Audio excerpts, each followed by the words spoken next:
Today is Saturday, June 27th. Welcome to Big Book Daily. My name is Rob. I am an alcoholic. It is a thrill, honor, and joy to be here with you today as we journey through the Big Book of Alcoholics Anonymous and the 12 Steps and 12 Traditions. Today out of the Big Book, we are on Chapter 11, A Vision for You. We will be reading page 161. Out of the 12 and 12, we're on Tradition 12. We'll read page 184, and of course, read the 24 hours a day and daily reflection. So with that, my friends, hope y'all are doing well this beautiful Saturday morning.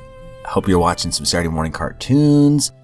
I am going flea marketing with a dear friend of mine today. I love doing that stuff, and I've been on a kick lately where I've been looking for old school Halloween decorations and Star Wars stuff, of course. The traditional stuff, the usual. But I don't know why. I love Halloween. I love scary stuff, tacky lights. Half of the garage is tools and your typical dad stuff. So the other half of the garage is all my childhood stuff and stuff that reminds me of my childhood. So I've got some Goosebumps books, and I've got these little pumpkin lights lined up around the bookshelf. It's bad. But anyway, with that a little preamble aside, let's go ahead and get to the good stuff. It's hard to believe we're almost done.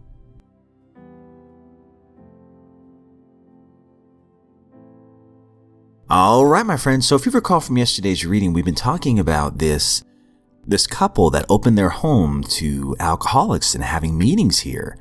And this has been a huge game changer for these people. And one of the last lines we said, they knew they had a host of friends. It seemed that they had known these strangers always. They'd seen miracles, and one was to come to them. They had envisioned the great reality, the loving and all-powerful Creator. So lives are being changed by this fellowship. So we're on page 161. Now this house will hardly accommodate its weekly visitors, for they number 60 or 80 as a rule. Alcoholics are being attracted from far and near. From surrounding towns, families drive long distances to be present. A community 30 miles away has 15 fellows of Alcoholics Anonymous. Being a large place, we think that someday its fellowship will number many hundreds. But life among alcoholics is more than attending gatherings and visiting hospitals. Cleaning up old scrapes, helping to settle family differences, explaining the disinherited son to his irate parents, lending money and securing jobs for each other when justified. These are everyday occurrences. No one is too discredited or is sunk too low to be welcomed cordially if he means business. Social distinctions, petty rivalries and jealousies, these are laughed out of countenance.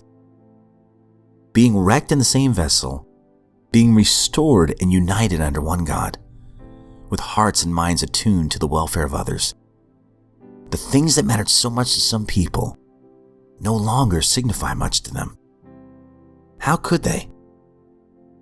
Under only slightly different conditions, the same thing is taking place in many eastern cities. In one of these, there's a well-known hospital for the treatment of alcoholic and drug addiction. 6 years ago, one of our number was a patient there. Many of us have felt for the first time the presence and power of God within its walls. We are greatly indebted to the doctor in attendance there, for he, although it might prejudice his own work, has told us of his belief in ours.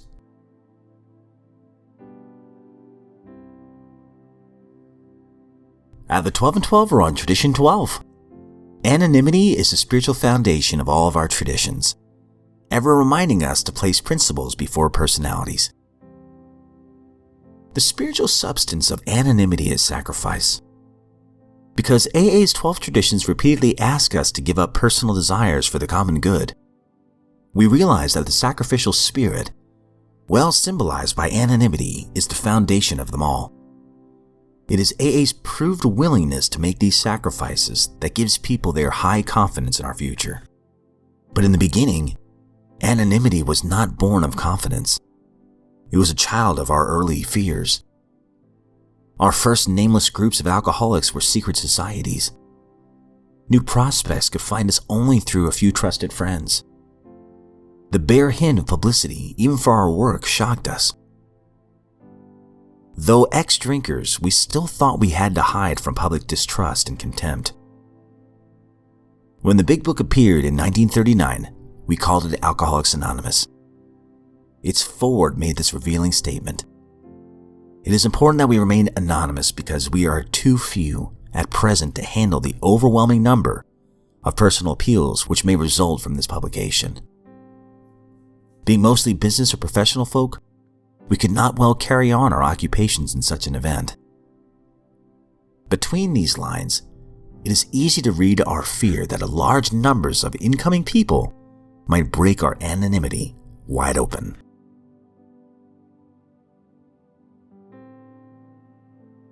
"24 hours a day, June 27th. AA thought for the day.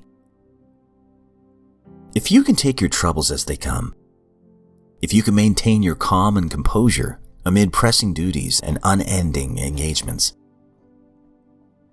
if you can rise above the distressing and disturbing circumstances in which you are set down, you have discovered a priceless secret of daily living. Even if you are forced to go through life weighed down by some unescapable misfortune or disease, and yet live each day as it comes, with poise and peace of mind, you have succeeded where most people have failed. You have wrought a greater achievement than a person who rules a nation. Have I achieved poise and peace of mind? Meditation for the day. Take a blessing with you wherever you go. You have been blessed, so bless others. Such stores of blessings are awaiting you in the months and years that lie ahead. Pass on your blessings. Blessing can and does go around the world, passed on from one person to another. Shed a little blessing in the heart of one person. That person is cheered to pass it on.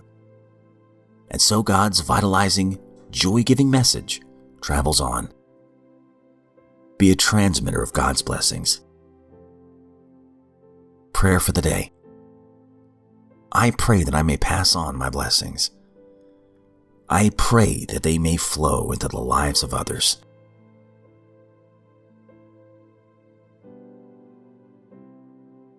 Daily Reflection, June 27th. Conforming to the AA way. We obey AA steps and traditions because we really want them for ourselves. It is no longer a question of good or evil. We conform because we genuinely want to conform. Such is our process of growth in unity and function. Such is the evidence of God's grace and love among us. AA Comes of Age, page 106. It is fun to watch myself grow in AA. I fought conformity to AA principles from the moment I entered, but I learned from the pain of my belligerence that, in choosing to live the AA way of life, I opened myself to God's grace and love. Then I began to know the full meaning of being a member of Alcoholics Anonymous.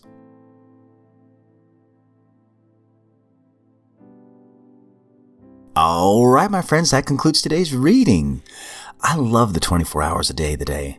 If you can take your troubles as they come, if you can maintain your calm and composure amid pressing duties and unending engagements, if you can rise above the distressing and disturbing circumstances in which you're set down, you have discovered a priceless secret of daily living. Keeping our composure. I think I shared this the other day. I didn't realize how fearful I was. That false evidence appearing real, or the new one I just heard, face everything and rise. I love that. But I didn't realize how fearful and stressed out I was. So worried about so many things. Future projecting and then replaying the past and all kinds of stuff, right? But in sobriety, after doing these steps and continuing to do them every day and being of service, trying to be of service every day, that sounds like a lot of work. But the fruit of that work is that I'm not as fearful as I once was. And also time has helped with that. When I look back at some of my old journals and I see all the things that I was stressed out about, and I would like write prayers down in these journals in early sobriety, and all I have to do is flip back through them and I see where God has carried me through that. So now, the more and more I see that, the more and more confidence I have that I'm going to be okay. That my higher power loves me and he's always carried me through. So with that in the forefront of my mind, how could I be afraid? That's where I can choose faith over fear. I have faith things are going to be okay. And it's not blind faith. It's faith based on what's already been done. That no matter what happens and whatever comes my way, my higher power is with me. I'm never alone.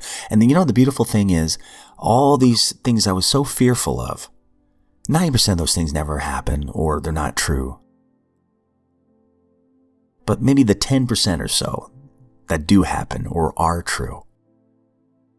I've got a program to deal with these things, life and life circumstances, right? Life on life's terms. I got the steps, these power tools, right? But I also have a fellowship that I can talk to and sponsor and other friends in the fellowship that I can talk to when something's disturbing my serenity. How blessed am I? I've got a program of action and I've got support through people who understand and want what's best for me. Man, that's the beauty of AA. Just as they were talking about in the big book, I love that they say that their fellowships that one day might grow into the hundreds. And this is written in the late 30s, right? It's incredible to see how much it has grown now, especially with Zoom meetings, literally just about everywhere in the world. There is so much support now. What a blessing. But my friends, I hope you all have a great day today. Please know, as always, I don't speak on behalf of AA, NA, Al-Anon, any other sect. I am just a friend in this lifeboat of recovery. Honored to be here today. And also, thank you so much for the emails. Please keep those coming. I love to hear from folks and share your experience, strength, and hope on the podcast, or you can always call in. And also, be aware that here in just a few days, I guess by the 30th of June, that'll be the last time we read the Daily Reflection in 24 hours a day for a little while, because we're switching on over. We'll start from page 1 of the big book, page 1 of the 12 and 12, our anchor texts, and then we're going to go to Courage to Change from Al-Anon, and also the NA Just for Today readings for the next 6 months or so. So, be aware of that. And since we're starting from the beginning again, if you know of anybody that could benefit from this podcast, please spread the word. We're circling back around again. So I guess it's the 3rd or 4th time we've done that now. And you would think it would get old, but it doesn't for me. I hear something new every time I read these books. And I don't know if that's because experience has shaped my perception, or if this book's divinely inspired, although Robology, I do believe it is. Just like the big book, but who knows? But it always seems so fresh and exciting. So stay tuned for that. Invite anybody on that you think might benefit from it. And yeah, that's all I've got to say about that. But if we were given another set of 24 hours, I sincerely look forward to seeing you right back here tomorrow.